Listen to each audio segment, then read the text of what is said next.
Ladies and gents, welcome to the very first Wrestle Thoughts podcast presented by the Nerd Hub, where we wrestle with our thoughts on everything kayfabe. In today's episode, we will be discussing everything all in the current professional wrestling landscape and more. I'm your host and moderator, Jack Flowers, and joining me is our wrestling lead and co-host, Jeff Owens.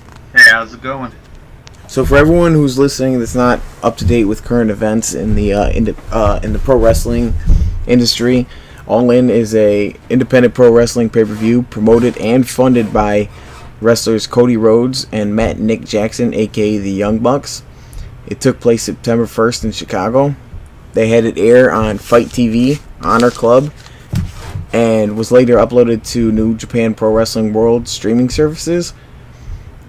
It featured talent from across the board of the indie scene, including Ring of Honor, Lucha Libre, Impact Wrestling, the National Wrestling Alliance, WWE, and indie legends. While most indie stars make a name for themselves in the independent scene, a good chunk of them end up moving on to the biggest wrestling promotion there is, World Wrestling Entertainment, WWE. But nowadays, top indie talent have proven that you don't need to go to WWE to make a name for yourself, such as Kenny Omega, Okada, and everyone in the Bullet Club who have made a name for themselves. And Cody Rhodes, after being wasted with a dumb Stardust gimmick in the WWE, decided that he wants to go on his own and leave WWE and make a name for himself and become a even bigger star than what he was in the WWE. So he left and joined the Bullet Club at one of the Ring of Honor shows. And so when a fan took to Twitter to ask Wrestling Observer newsletter writer Dave Meltzer if Ring of Honor could sell 10,000 tickets anytime soon, Meltzer responded with a, quote, "not anytime soon," and apparently Cody took that as a challenge. He replied, "I'll take that bet, Dave." Now everyone thought, that's just saying, oh, we're good enough to do it, blah, blah, blah, it'll happen soon.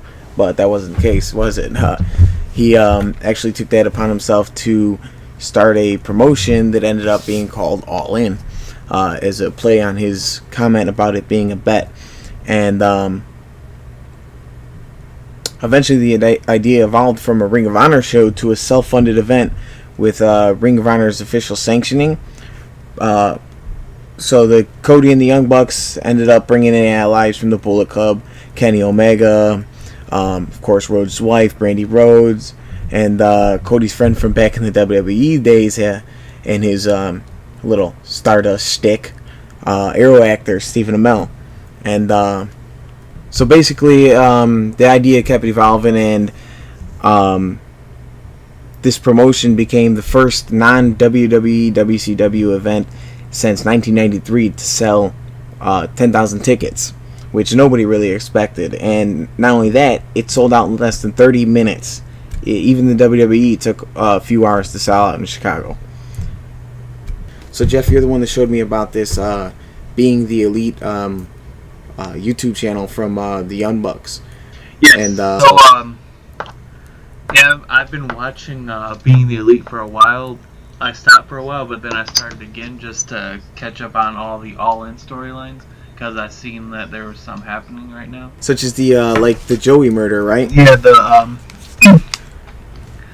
Adam Hangman Page and Joey Ryan crazy ass storyline. Yeah, I never even knew that they had a YouTube channel until you told me about it. But it actually, when I was watching it, it looked like pretty much it's a vlog, and it's just them having goofy antics, and I guess they utilized it to tell some funny lead-in stories for their matches.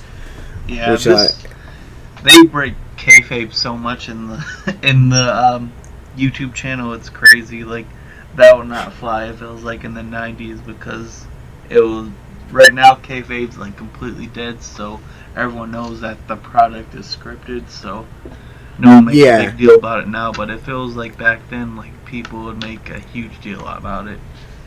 Yeah, exactly. But I think it kind of worked out well, because the way they incorporated it all in with the Titantrons and such in their in-ring performance, I think they kind of like flipped the script on it as well. Yeah, I thought it was done really well. Yeah, for anyone who's not who hasn't seen All In, you better turn off now and come back to this because there's going to be a lot of spoilers. Okay? Yes, a lot Just of spoilers. that's our disclosure right there. A lot of spoilers. Like, for instance, one of my favorite parts about this being the Elite storylines that ended up coming back was the Joey's death, as I mentioned, and they basically had it so to where Hangman Page was believed to have killed Joey, and they were questioning him, and then he was freaking out about it, and it ended up coming back in the match, and they used it as a running gag. That we'll talk about a little bit later when the match comes up. But another part of this promotion that worked really well, again with the storylines, Flip Gordon, right? Flip Gordon which was was supposedly another running gag. Like being the lead, he was like begging Cody to be on All In, and he was like no. And one of the funniest part is that I seen on Being the Elite with Flip Gordon, like he was like, I want to, like, for the Young Bucks, the Golden Elite versus Rey Mysterio and Rey Fenix and Bandito. He said he wanted to be the referee for that. Like Matt and Nick Jackson were trying to get him, and then they texted Cody and asked him if he, and he said no like a bunch of times, and it was like crazy overreacting about it. I thought that was pretty hilarious. Yeah, Cody was pretty funny. He had the bear, the guy dressed in a bear suit. Oh yeah, what's its name? Shit. Who cares? Bear, It was hilarious. the drug-free bear or something like that. Yeah. So actually, if anybody hasn't seen those, it'd still be good to go back and watch them. They would make total sense. My if you watched downfall them. from Being the Elite though is like the episodes are like ridiculously long, like about 15 to 20 minutes. Yeah, and they add a lot of bunch them are unnecessary stuff too. So yeah, but they're because worth it though. I'd say they're it's worth definitely worth it. But they have a bunch of unnecessary stuff because, like I said, this was actually their channel before the All In, and they just used it to build hype and storylines. So they kind of had their normal little antics and such. But 15 minutes for like 20 episodes, I didn't get through them all because I found out about it late. But they're worth a view. I'm gonna end up viewing them all later as well because I'm just interested in seeing what I missed out. But I don't think I missed out too much because I saw them all on the Jumbotron and I was completely in tune with all of them. So that's good too. But so then Flip Gordon actually, because he was trying to wrestle and he couldn't wrestle and such, they did this all out pre-show thing in the lot because he wasn't at All In, play on words. But you were able to go to that and I wasn't because I wasn't able to get a ticket. I was at work. Everything. Yeah. So who'd you get to meet? You got Okada, right? Yeah, Okada, and I met Flip as well. They played music. I guess they had food and drinks, but those were like ridiculously expensive. Yeah, I got a free shirt, and then I actually didn't have to wait long at all for Okada, maybe for 10-20 minutes or something like that. And it was definitely worth it. I paid $50 for it. And then I met Flip for free because he was on stage, and then I went up to him and got a picture, and he signed my shirt. And some people actually paid to meet him too. Now, the one thing I never understood, which obviously I got there 45 minutes late. Yeah, but you got there when the doors opened at 4. I got there at 4:45. Now, when I got there, there was no merch anywhere. So what is that? Did they sell out, or was there never any? No, there was merch. There was just a long ass line. Where was it? Because was it in the building or outside the building? It was in the building. Yeah, I don't know. You probably just couldn't find it because the line was so big. Is that those 3 lines at the end of the hallway on the 102 section? Yes. They were wow, really long. Yeah, I saw those 3 lines, but those were for the merch. I was like, man, those must be like meet and greets or something because they were super long. But then when the lines went away, the merch wasn't there anymore, so I got screwed. But yeah, I really wanted to get merch, but I didn't want to wait in a line and miss some of the show. Yeah, it's not worth it. I'm sure that I could just find one online or something. Yeah, but it'll be more probably though. But well, I mean, I paid more for the ticket too. Yeah, that's true. I luckily got it when they went on sale. Yeah, I snoozed on this a bit. I found out about it late because I was behind on my wrestling news. Jeff's on top of it all the time, so. But I found out and I'm like, Yeah, dude, what the hell is this? And he's like, paying the extra for it though. oh, dude, it was so worth paying. I ended up paying like $260 for the ticket, but I was down in the C102 section, so I was pretty much a couple rows off the You're the first C102 elevated section? Yeah. So was I. Get the fuck out of here. Um, That's why I couldn't find you. I was literally looking all around to try and spot you, and you were probably like above me or next to me or something. That's crazy. That's crazy. We could have been right there because I had an open seat right next to me, dude. Oh, for real? Yeah. Well, you know what? I was row 13, seat 16. I was row 7, seat 13. Oh, so you're a little bit ahead of me, I guess. Yeah. Those were great seats, though, right? You were right in between the ring and the ramp. They were great seats. I didn't know you were in the same section as me. Oh, my God. You know what? For everyone listening, let's explain this. The reason we didn't know that is because there was no cell service in that building. There were so many people that the cell service was just so scrambled. It was ridiculous. When you were there, did you go to the concessions or anything at all? Yeah, I did. I thought it was weird that for the drinks they didn't have any collector cups or like fountains at all. They were bottles. I thought that was pretty weird. Yeah, that was actually. And you know what? The concessions were a little weird, wonky too, because like I was thinking, it's Sears Center. There's a bunch of, like you said, there's collectibles. There's like 10 different options. There's a bunch of types of drinks, but they really only had like they had curly fries, hot dog. Yeah, they did hamburger. not have a good selection at all. And then, but that's right. Nobody really got up out of their seat. So what was weird is when I got my drink, I got a Pepsi or whatever, and then for some reason, the lady took off the cap, and I was like, "What?" She took off my cap, and I didn't have a cap when I took it, so I thought that was really weird. Yeah, that was. But that cell reception was really pissed me off because as soon as I got in there, I started texting you to see where you were, and I was like, "What the fuck?" And it was like I almost like for a little bit, I wondered, maybe they were trying to do that on purpose to keep live recordings. I would have knew you were in that section. Like we could have definitely met up. Dude, we were right. We were 10 feet from each other. It's fucking crazy. Oh my god, I'm so salty now. That's alright. If Double or Nothing happens, we're gonna get front row seats right next to each other, so it'll be cool. Yeah, we got to. Yeah. And I talked to my friends that I went with, and they definitely want to go next year too. Yeah, it's. Let me tell you, this energy in this building, and our section especially, our section was lit, dude. Yeah. The people in our section were cracking me fuck up with their chants and their shout outs and such. Our section was on point. What was your favorite chant like throughout the whole night? Safety first. Oh yeah, I forgot about that. I like that one, and I like the rest in penis one. Yes, rest in penis, safety first, broken arrow. Yeah, that was great too. Yeah, those are great. On Pro Wrestling Tees, they actually have a rest in penis shirt already. Wow. Yeah. Fuck. We'll go. So, let's just go over those right now. They're too good.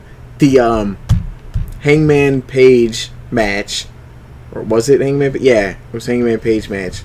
They continued the running gag, and when they pulled out the garbage bag, and the penises came out after the match. I was like, what the fuck is this? In the beginning of it, when he threw the lollipop in his penis and then pulled it out and stuck it in his mouth, oh my god, I almost vomited. I was like, how can you agree to do something like that? Right. But you know what? That right there is exactly why this show had the energy that almost no WWE show has ever had. This show might have been called All In, but all these performers went all out. All the bumps I seen, I was like, how is this guy not dead? Like, it Yeah, was crazy. that's some grade A dedication to your performance right there. That finish to the Hangman and George and Elliott match, that made me cringe because that looked like it killed him. Oh, dude, yeah, that finishing it was move, like a reverse man. tombstone through the table off the ladder. Yeah, with like a side cork and stuff. It was weird, dude. I thought he was dead. Honestly, the guy in our section was like, "Oh, he's definitely dead for that one." That was good. So actually, what was your favorite match? My favorite match. It's really tough, but my personal favorite would probably have to be the Cody Rhodes and Nick Aldis match for the NWA title. I thought the storytelling for that match was really good. They kind of did fuck up for 1 second when they did that blading spot because he was fumbling around trying to find the blade or something. But besides that, I thought that was fantastic storytelling.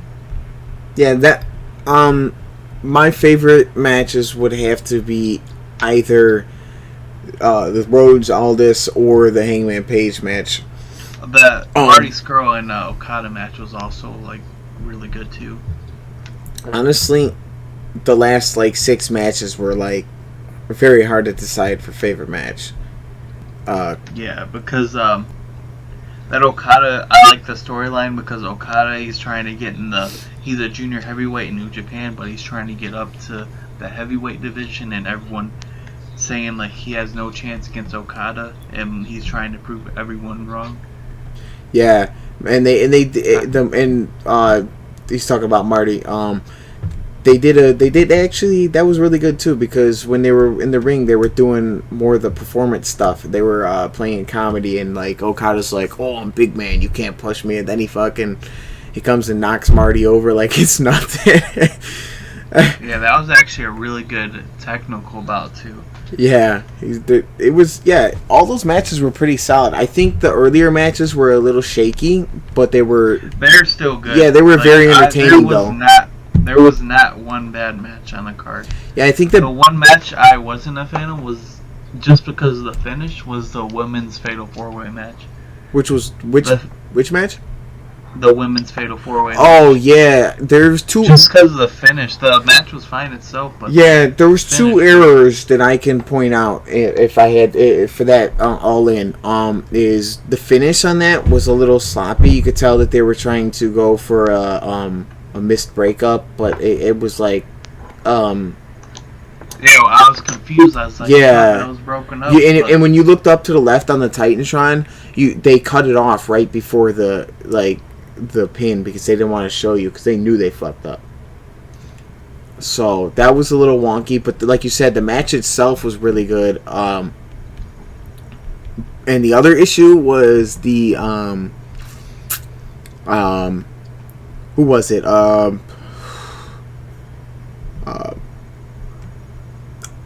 always forget his name. MJF, right? MJF. It was Maxwell Jacob Friedman. Yeah. That was a slow-paced match. And not only that, but did you see at the end? Did you catch it? Cross was coming off the turnbuckle, and he had to lift himself up to get himself back into place. No, I didn't see that. Yeah, he was laying down, and Cross went up, and he was 3 inches or whatever foot. Oh yeah, he moved up or whatever? Yeah, he lifted himself up and moved over. Yeah, so that was a little yeah, but that was is he trying to lose? That's what it looked like. Yeah, that took you out of the moment for a little bit. So that was actually the most major. I still thought the match was fine though. Besides that. Yeah, besides that, it was pretty well executed. MJF is a really good up and coming talent though. He's still only been wrestling for a few years. The fact that he knew, I'm off a little bit. I got to move over. Shows he's pretty good at coming up and coming. But honestly, if it were me, I would have just taken the elbow. I would have just taken the hit. I would have let Cross come off and hit me a little bit instead of throwing my whole body up and over like that. But that's just me. Like, he probably could have still moved up, but he could have, like, rolled or That something. yeah, like that's that. another thing I was thinking. I was thinking he could have Instead like of just, like scooting over. yeah, instead of jumping up and coming down, he could have kind of like did a and like kind of like rolled around a little bit and got back in the position right. You know. I don't know. Like, I think that could have been better, but he's still a young talent. He has plenty of time to improve. Yeah. So that wasn't. I mean, again, it was still a very good match up until that point, and whatever. We all know it's not real. So, we actually critique now in these days and age. We critique the acting. At the end of the show, they even like broke kayfabe like crazy. Yeah, they did. Yeah, they did when they all came down. They were like, we had to finish that up real quick because we only had 3 seconds left. Yeah, and it was too. That match was going off, but you could tell that they kind of like just. Because that was only a 10-minute match. You could tell they kind of like just did a move and then did a pin. There was no like climax. Yeah, but for a 10-minute match, that was actually very solid. Yeah, it was definitely very solid. That was my first time actually seeing Bandito wrestle, and I gotta say, like, some of the moves he was doing was crazy. Yes, you know what? The guy next to me was like, "Have you ever seen this guy Bandito before?" He's like, "I never seen him, but this guy is really good." He did the Hurricanrana to all 3 of them. That was cool. That was pretty dope. Yeah, so the main event definitely, even with the time constraint adjustment, it lived up. Definitely, it was nonstop action. The Jay Lethal match, man. I mean, other than Flip Gordon doing his thing with the flips and such, and the little comedy because of the Black Machismo, and he going over to pull Brandy over like Macho Man used to do. Yeah, that was pretty funny. But other than that, the match was kind of lackluster in my opinion. I wouldn't say lackluster, but I'd say maybe lackluster compared to how great the card was. But I thought it was a pretty solid match. Yeah, I don't know. I feel like Jay Lethal is like this guy that everyone talks about as like, you know, the big be-all top 5 in the indie scene, and it's like, I don't know. Maybe it was because they were trying to do a comedy thing. Maybe it was because they were trying to keep up with Flip Gordon. I don't know why, but I kind of felt like while it wasn't bad, it wasn't great either. I honestly think they should have let Flip take the ROH title. Yeah, me too. I think that would go good for the storyline. Then after he goes up to Cody and he's like, yeah, and you didn't want. And he gets a fat head or something, you know. That would have been interesting, but you know, whatever. It was like I said, I liked the Black Machismo gimmick and pulling Brandy over there and her running away and such. So that was really good. Kenny Omega and Penta El Zero. What are your thoughts on that one?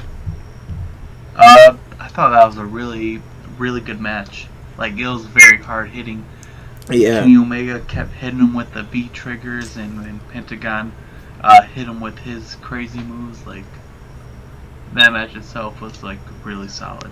Yeah, that match was you could tell it was a heavy hitter match. I heard some people saying Kenny Omega didn't really live up to their expectations, you know, his normal quality, but altogether, I think that was a really entertaining, really back and forth, heavy action. Who's gonna win? The people didn't know who to root for. So. Oh yeah, and there's like so many near falls in that match too. Yeah, it was like I was like literally outside my feet, like, how did he kick out of that? Like. Yes, that's what I'm saying. That's some things that people miss when they're watching it. We're in the stadium and we're all jumping up. Oh no! Oh no! Oh no! So that's what made that match. Really, it was. We really didn't know who was gonna win. And I still haven't watched it again. I really want to. Me neither. Like, I haven't. Yeah, I haven't had the time to go and watch it from their perspective, but I definitely will. Going to like wrestling events, it's a lot harder to watch it like on video after actually going to them because it's just not the same. It's not, because like especially this one, it's not going to be the same because we were in that crowd feeding off that energy, and you're just not going to pick that up on the camera at all. No, not at all. No. Did you see the guy down there on the last row of the floor in front of us, and then the guy to the right, and he was like, he said some sort of chant, and he's like, do it again. He's like, he does it again, and he's like, you're a dweeb. And he's like, does it again, and he's like, but I love it. And he's like, one more time. And he's like, that's for you. I did not see that. They were chanting back and forth to each other. It was hilarious. So that's just like that right there, that type of stuff. Like, you can't match it. You could tell that was pure passion. Like, if you look in the crowd, yeah, there was a sea of Bullet Club shirts, but honestly, you had more shirts like you were wearing CM Punk. I was wearing CM Punk. There was a D-Generation X in front of us. When I actually went to the show, I wasn't wearing a CM Punk shirt. I was wearing my Flip All Out t-shirt. You got at the All Out party? Oh, that's cool. Yeah. I had planned on switching my CM Punk 2 over when I got there, but, you know how that turned out.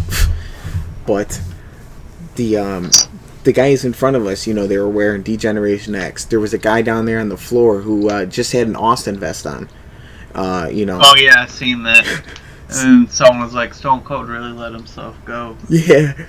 So, you know, people were wearing just anything, their favorite, because it was such a mixed show of talent that you could wear anything, and it was just all about passion. Yeah, I've seen a few people wearing, like, actual, like, WWE shirts. I was like, really? Are you trying to get roasted? Yeah. But, I mean, think about it. Bubba Ray was there, you know, or Bully Ray. Yeah, I actually really liked how they brought in, like, a lot of legends, too. They brought in Bully Ray, they brought in Tommy Dreamer. Yeah. DDP. Billy Gunn and his kid. Yeah, I thought that was pretty dope. The Hurricane. Yeah, the Hurricane. It was funny. Yeah, I liked the Battle Royale match a lot. Yeah, I did, too. That was probably the best Battle Royale I've ever seen. Like, yeah, that gave you an opportunity to see everyone, like Colt Cabana. They were all in it. Colt Cabana got a huge pop. And that Tommy Dreamer brought in the ECW shit and started beating people up, and I was like, oh my god, this is great. This is great. Someone I really marked out for was DDP when he hit Daivari with that diamond cutter. I was like, holy shit! I get to see him do a diamond cutter. The guy behind us, when DDP came back out to check on Cody, he was like, "Don't worry, he's in good hands. He does yoga with Diamond Dallas Page." Oh yeah, I remember people were chanting yoga too. Yeah, yoga. That was hilarious. I think that was actually 60% of the show, honestly, the crowd and their chants and their reactions. I've never been to a wrestling event with the energy that the people had at this.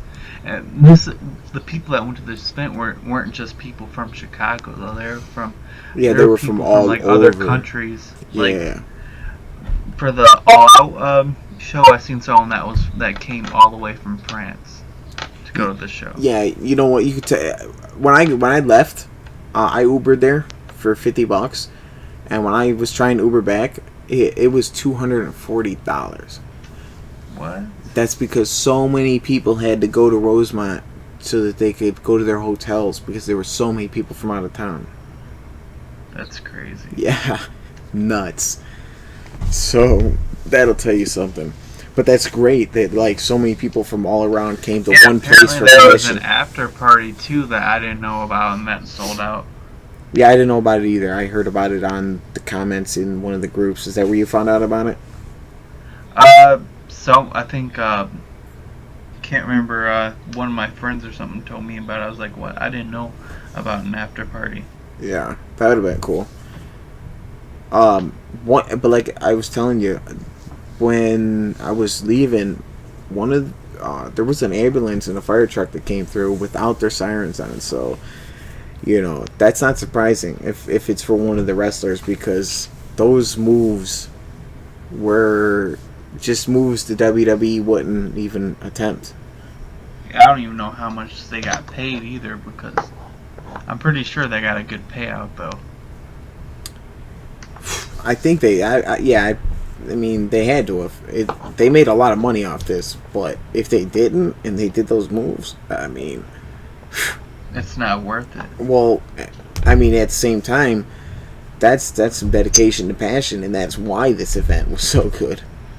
One thing I'm not a fan of is like straight up like death matches like in the indie scene. Like they're pointless because you're like doing all these like crazy stuff that could like physically like harm your body like really bad in the long run. For like probably like $100 or something like that, and then they don't pay your medical bill. Like something like that, it's not worth it. Yeah, that's why I think they did more just crazy moves because you could practice the moves than they did stunts. I mean, honestly, yeah, there weren't like barbed wire. Yeah, there wasn't barbed wire. There wasn't flaming tables. There wasn't any of that stuff. It was mostly just tables and a couple ladders and and when who was that? Was it Hangman? Yeah, so it was the Hangman Page match. I'm pretty sure, and he threw him backwards into the chair, and that was a pretty good move as far as those moves go. And then the stage, they used the stage a lot, and it was pretty much the same height as the ring, so it wasn't too crazy, but because it was different and they went from stage to ring to stage to ring and they could like set the tables up different, it did its job pretty well, don't you think? Yeah, I thought it was. I thought there were some really good spots right there. Yeah, and in the Hangman Page match again, coincidentally, I think that was a really good match, honestly. But yeah, I did too. Yeah, it was definitely very all around the arena. And I liked how they used a metal ladder instead of a wooden ladder that was painted silver, like they do in WWE. Yeah, actually, the two tables, they set them up in the ramp, in front of the ramp in the walkway, right in front of the stairs, right?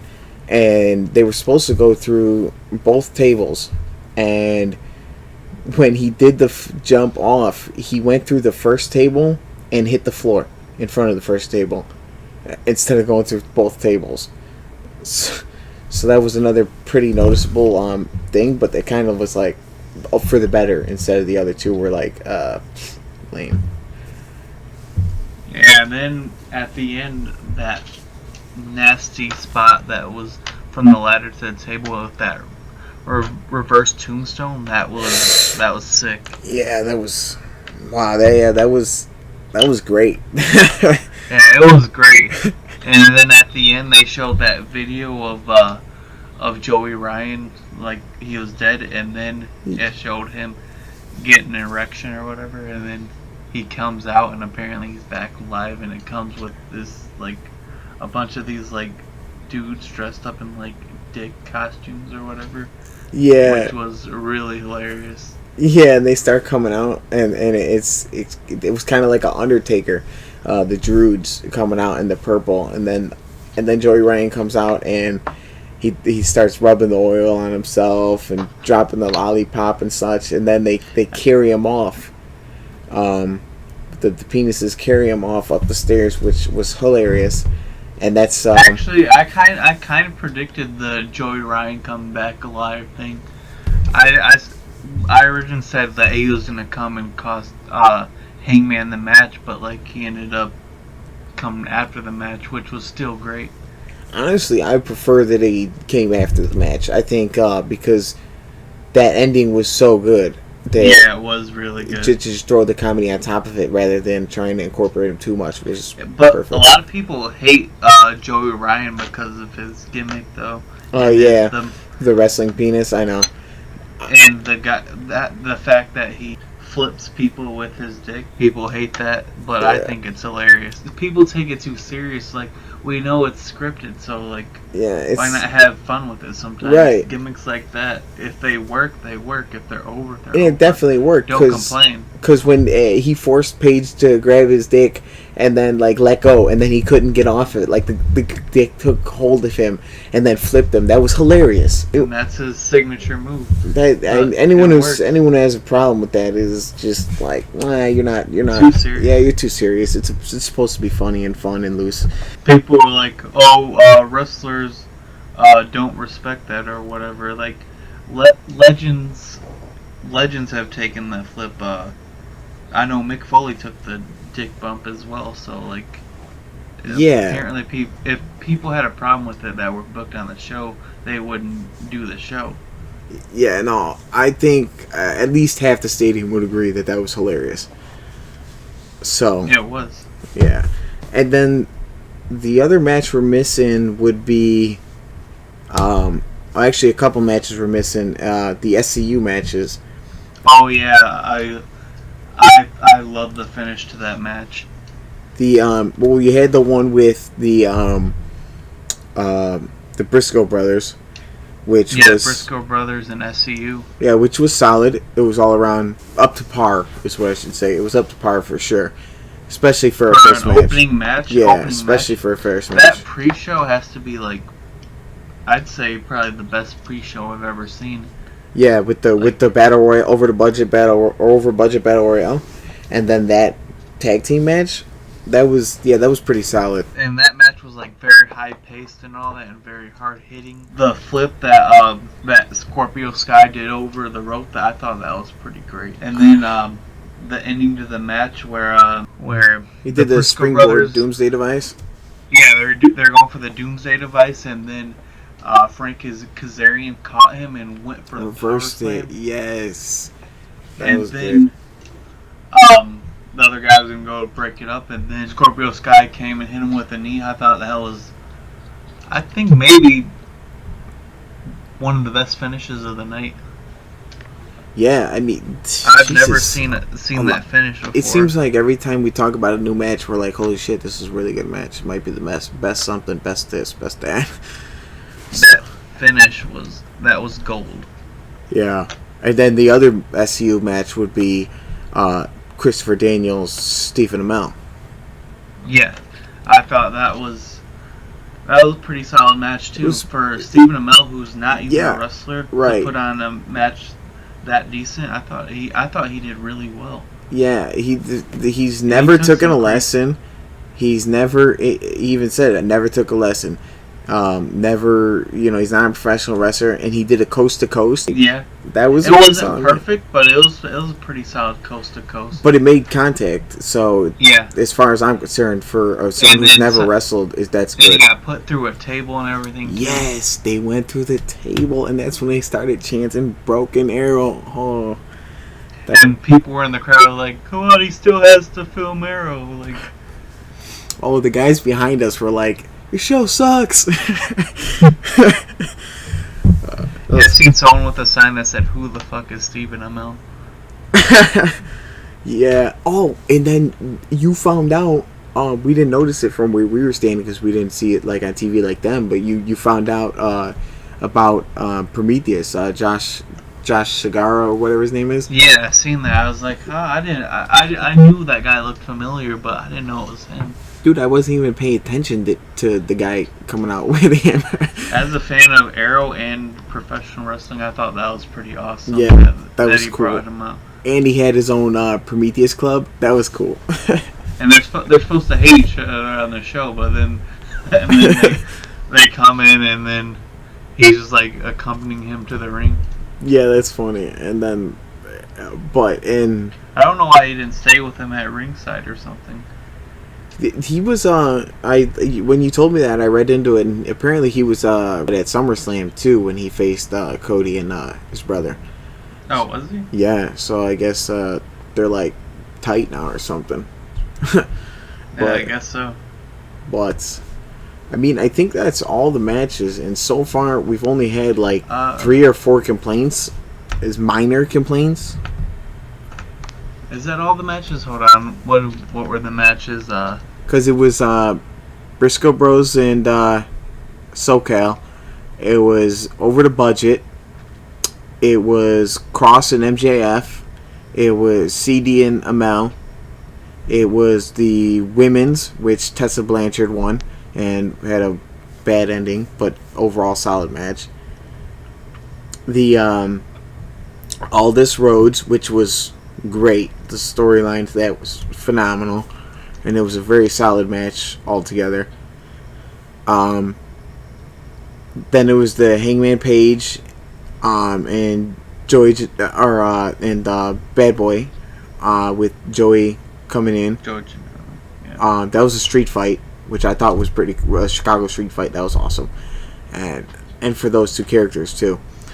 And then it was Lethal versus Gordon, because Gordon came in on the over the budget, in disguise. Oh yeah, something I thought that was awesome. Like when he came with the mask. Yeah. And that shirt was hilarious too. It said "Never Job." I thought that was really funny. And that's another thing. They did this whole thing where Flip Gordon can't make it. They do the all-out party because he's excluded. He'll have his own party in the parking lot. I knew he was going to be a part of it. And then he comes in and does that. And did you see the shirt he came out with? It said Flip Gordon All Out, and then had a red X across it and said All In. Yeah, that's like the same shirt I got, the All Out one. That was cool. And then after that was the Kenny Omega Penta Zero. So then after that would have been Marty Okada. Yeah, and then it was the main event, the 6-man tag match. Yeah, which, like we said, was phenomenal. They did have to cut it short all of a sudden, but they did it so seamlessly that it was okay. And Rey Mysterio came out in the Wolverine inspired. Oh yeah, I thought that was awesome. That was pretty awesome. Yeah, that was pretty cool. I really think that. And then, does it seem like Rey Mysterio got more buff? Yeah, he's a lot more lean than he used to be. Yeah. And that was all the matches. So I mean, overall, it was a pretty solid event, don't you think? Even if I thought it was more than solid. Even if you're watching from home, let's say they don't get what we're getting. Let's say they don't get that crowd, that electricity that makes it above the rest of any show we've ever seen. And with that being said, it's got to be, even if you're viewing it on TV, like I said, I haven't watched it on TV yet, but I'm going to go in saying it's still going to be a 9 out of 10. And live in the show, it's definitely a 20 out of 10, hands down. Yeah, it's like, I expected a lot from this, but honestly, I didn't expect enough. I didn't think it was going to be this amazing. Yeah. I wanted it to go on forever because it was that good. It was that thing, but honestly, with all that was around it, what it stood for independent wrestling, getting this thrust, this bet that they could be, they could be big without the big company. And I was honestly surprised I had a voice the next day because of all the cheering I had to do. It was like so good. It was so good. I am just surprised they had a voice too, because even with all that expectation that it around it going in, you knew they had to live up to it. I'm going to a Raw next month, and I'm not even looking that much forward to it because of that. Yeah, honestly, because it was just like so good. Honestly, if I can't go to, I wouldn't know how to go to the next event and be satisfied. Yeah, I can't go to. It's gonna be hard to be satisfied with going to a WWE event after going to that. That was just. The guy next to me even said, he's like, I was at the last NXT in Chicago, and that was as near as you're gonna get to this, and it was still nowhere near this. No, it made NXT TakeOver Chicago 1 and 2 look mediocre compared to it. It was. I guess he was there live. Were you there live? Yeah, I was at both takeovers. It was great, but compared to this, it was mediocre. So yeah, that's what I'm saying. There's just such a difference in levels that come on. Not just like shows I've been to, but shows I've watched in general. I don't think I've ever seen one with as much consistency as All In had. I was at Money in the Bank in Chicago the night CM Punk walked out, and that didn't live up to this. No, that was so. That was a great event, but compared to this, no. Yeah, I mean, say what you will, and I might agree with you in the case of Money in the Bank that okay, maybe the wrestling was a little better, maybe something here or something there was a little better, but overall, this event blew everything, every live event I've ever been to out of the water. Besides the Cena and Punk match at Money in the Bank 2011, what other matches you know what match I liked from that was Wasn't that the year they did the where Daniel Bryan and Evan Bourne were in the Money in the Bank? If I remember correctly. I don't know. I think so. I think so, and I really like that match. Because Evan Bourne, they had like 30-foot ladders out Del there. Rio ended up winning, I think. Unless it's a different year, because Daniel Bryan won that match that I'm thinking of. Oh, there might have been two then. Oh yeah, because there was probably a Raw and a SmackDown. Yeah, I think that's what it was. Because Del Rio won the Raw one. Yeah, and then Daniel Bryan would have been a SmackDown because he was just coming up. Yeah, maybe. Yeah. So either way, I like if I'm wrong about the year or not, whatever I just want to note that I really like that match. And that match, Daniel Bryan had just come in. He was a brand new rookie in WWE. Who at the time he had walked out, I had never heard of him, and I was like, yes, this guy's gonna win it. This guy's got to win it. Evan Bourne, who I really liked, and I think also got the shaft in the WWE. Was doing. He's actually pretty big in the independents right now. He goes by Matt Sydal now. Well, that's what I'm saying. Another point where the WWE is not the be all, come all, in wrestling. Right now, it's a great time to be a wrestling fan with all the different products they have now. It's like the 90s all over again. WWE, you can watch Impact. You can watch Lucha Underground. You can watch New Japan, Ring of Honor, etc. There's just like so many. There's just so many to watch, and most of them are well televised. So, and the tickets are real cheap. You could. I was looking up Ring of Honor tickets. They had a show in Villa Park, like last year or earlier this year or something like that, and I was like, what the hell? They're like $35 for like the best seat, the second best seats in the house. I was like, so there's that. I actually want to go to a Ring of Honor show. I plan on it when next time they come to Chicago. If I find out in time. Let's look up on their thing and see when it's coming. And I want to go to more independent shows in general. That's another thing. So I think we're in agreement that All Out had huge on expectations that you didn't think could even be matched, and they were blown out of the water, and that show was amazing, right? The only event I see possibly topping All In is if they have All In 2, which I'm 99% sure they will. Yeah, and no, I mean Cody already said he's like double or nothing. He wouldn't have said it if they weren't gonna, and there's no way. I mean, it blew it out of the water. It was overwhelming. Why would they not? So I don't care where it's at. I'd have to go to the next one.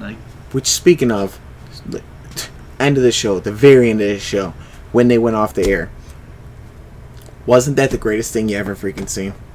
Yeah, I thought it was fantastic. Now, for those who weren't there, this is the most important part of the podcast. All 10,000. I looked around. I didn't see one person go up the stairs. Did you? No, not at all. Every WWE show I've been to, everyone, as soon as the main event's over, they try and get to their cars. Yeah. At least a bunch of people leave so they can beat traffic. No one left at all. No, none. They waited for them to come out to the ring. They waited for them to say their speeches. Rey Mysterio did one before everyone came out. They were in it. Everything they said, yeah, hell yeah. We're doing it. They were in it. They were like, yes, we want to hear this speech. This speech is great. Yes, all in too. All in. It was, I've never seen a send-off like that. It just shows that this show was amazing. 10,000 people agreed. 10,000 people stayed in their seats until Omega said goodbye. This event is a lot bigger than people think, too, because people see this, they're gonna, if they never watched independent wrestling before, they're gonna be like, I gotta watch more. And then people are gonna start going to more independent events, and then the indie scene's just gonna blow up. Yeah, it was more than just this one show. It was definitely it's changed the game for sure. And if they keep up this pace, they're definitely gonna they're gonna shift the landscape for sure. I I completely agree. It was so great. Yeah. So, talking about shifting landscape of wrestling, indie versus WWE. What is WWE missing that indie is offering that is allowing the landscape to shift? Creative control.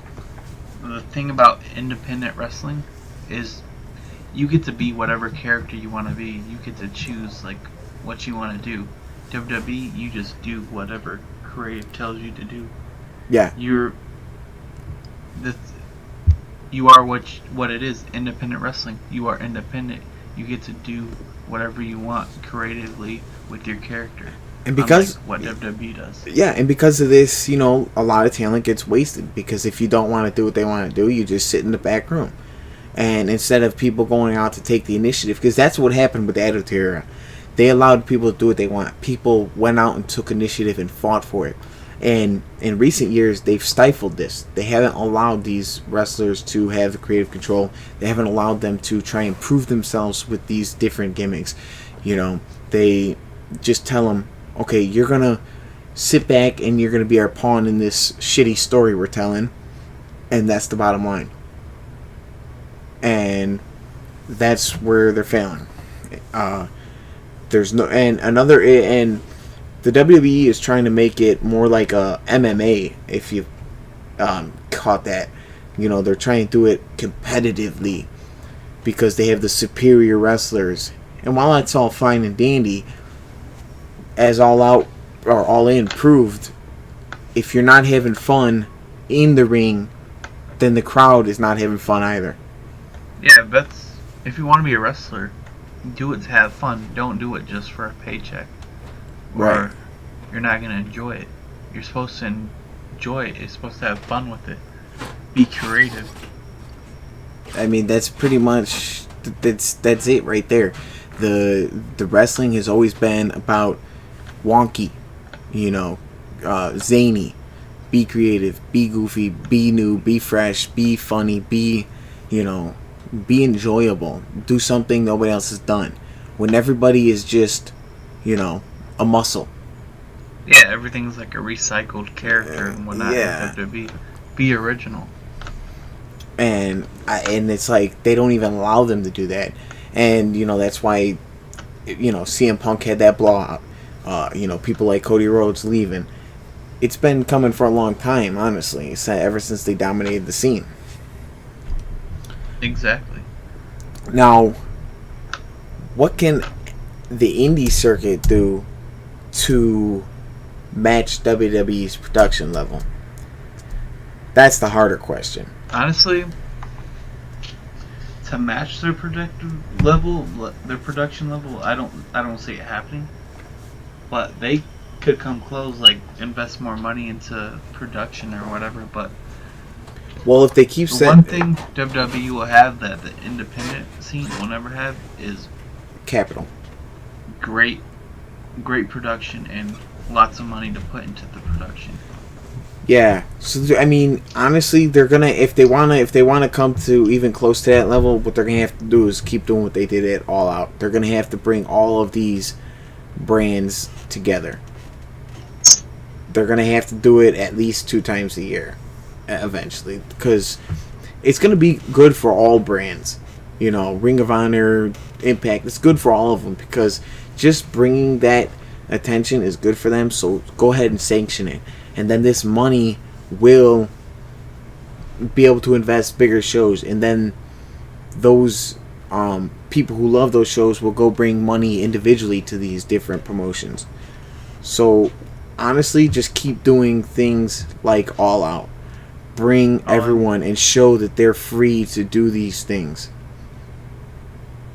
You said All Out instead of All In. I know All In. I was reading something that said All Out. My bad. No, you're good. You agree or not? Yeah, I do agree, but even if they do that, I still don't think they'll completely match their production level. They might come a little close, but No, I mean eventually you can't beat a conglomerate. So I should change the word from match to more um, even the playing field. Yeah, Um, I'd say so. do you think that you have anything else to add on the whole wrestling landscape? All in anything? Yeah, I think that's it. So that's all we have for this episode of the Wrestle Thoughts podcast. This is the first episode. We're not sure what we'll be doing with episode 2 yet, but We'll let you guys know ahead of time. definitely we'll let it know on our website. We'll let it be known on our social media, our Facebook, our Instagram, such. If you go join our Facebook group, I think we'll actually maybe discuss it with the fans and see what they want us to do it on. It'll probably, however, be our next indie show, don't you think? Yeah, maybe. Yeah, because We'll have to see. We'll see, but we're definitely going to be looking to attend every bit of indie show and even some WWE still that we can in Chicago. And There's one coming up October 8th in Chicago, a Raw. yeah, you already got your tickets though, right? Yeah, I already got mine. Yeah, I'll probably skip that one, leave that to just you, and just do the next one so we could unite. But I do think that more indie shows, more shows in general, more conventions is definitely a thing site-wide for every topic. Yeah, I do want to go to like wrestling conventions too, but I haven't been to one yet. We're going to try and get interviews for these podcasts. We're going to bring more people on board to give their commentary and opinions. If Double or Nothing happens, I don't care where it is. I'm flying out. I'm getting front row. Same here. I'm getting front row. As like someone who's trying to become a wrestler in the independent scene, I could possibly get people to do our podcast too. So there's some things to expect. But we're gonna try and do our weekly Wrestle Rap reports. Me and Jeff, we got a lot of things coming. Wrestling games. We're expanding the wrestling big time. Talk about Fire Pro. But really, what's gonna change all of that, honestly, is the support. If we have the support from the fans, then we'll be able to bring them the content they want. Yes, exactly. So it's all up to them, and if they really like this and they want us to grow and get better, they got to drop their feedback. They got to show support. They got to help us grow, and we'll do what we can to make the content they want. Right? Yes. Right. All right. So before we sign out, I just want to mention that we're shooting this before it comes out. Obviously, it's going to be edited. So tonight, as we're shooting it, it is the 4th. Now it's 12:28 for where we're at, so it is the 4th, and our new site is about to go live in about 20 minutes. So by the time you're listening to this, you might even be listening to it on the site. If not, you need to go to thenerdhub.net right away. It's an open alpha through 2018.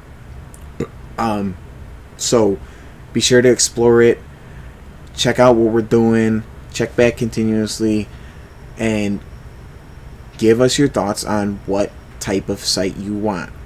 There's comics, there's games, there's wrestling, there's movies, there's TV, there's tabletops, there's going to be cosplay. Everything you want in the nerd culture, we'll have on that site. Exactly. In fact, our tagline is the Nerd Hub, where everything nerd converges.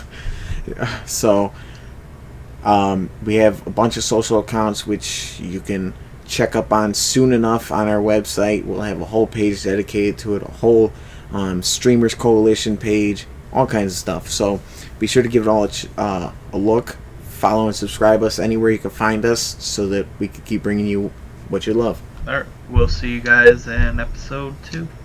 Whenever that is. Peace.